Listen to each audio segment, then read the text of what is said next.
मला ना आजच्या दिवशी फोटोज व्हिडिओज काढायचे होते, ते पण साडी नेसून. बॅड लक की मी नाही करू शकले. चला सांगते का ते. त्याआधी माझ्याकडून तुम्हा सर्वांना गुढीपाडव्याच्या खूप खूप आणि गुड गुड शुभेच्छा.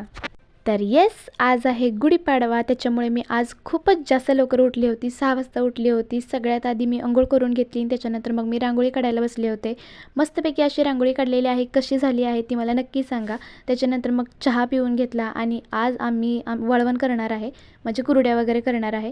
तर तेच करून घेतलं. त्याच्यानंतर मम्मीने आणि भावाने मस्तपैकी देवपूजा केली. मग आम्ही सर्वांनी गुढी उभारली आणि मला ना आज खरंच सांगते की मला आवरायचं होतं, म्हणजे साडी वगैरे नेसायची होती. मस्तपैकी असं तयार वगैरे व्हायचं होतं. व्हिडिओ काढायचे होते, फोटो काढायचे होते.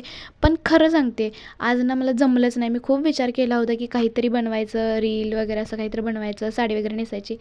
पण ना पोळ्या होत्या, त्याच्यामुळे मला जमलंच नसतं, कारण मम्मीला मला करू लागायचं होतं. नंतर मग कुरड्या पण करायच्या होत्या, त्याच्यामुळे मग घरात खूपच जास्त गडबड चालली होती. त्याच्यामुळे मग मी आवरलंच नाही. तशी इच्छा तर जास्त होती, पण ठीक आहे.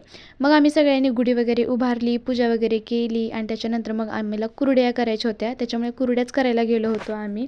आता सगळ्यांच्याच घरी कुरड्या वगैरे करायचं चालू झालेलं असेल, आय नो. तुम्ही केल्यात की नाहीत मला नक्की सांगा. आणि एवढ्या उन्हात मी कुरड्या केलेल्या आहेत ना की बोलूच नका, इतकं गरम होतं आहे.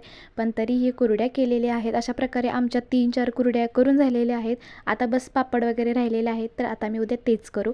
चलो भेटूयात नेक्स्ट व्लॉगमध्ये. बाय. व्हिडिओला लाईक करायला विसरू नका.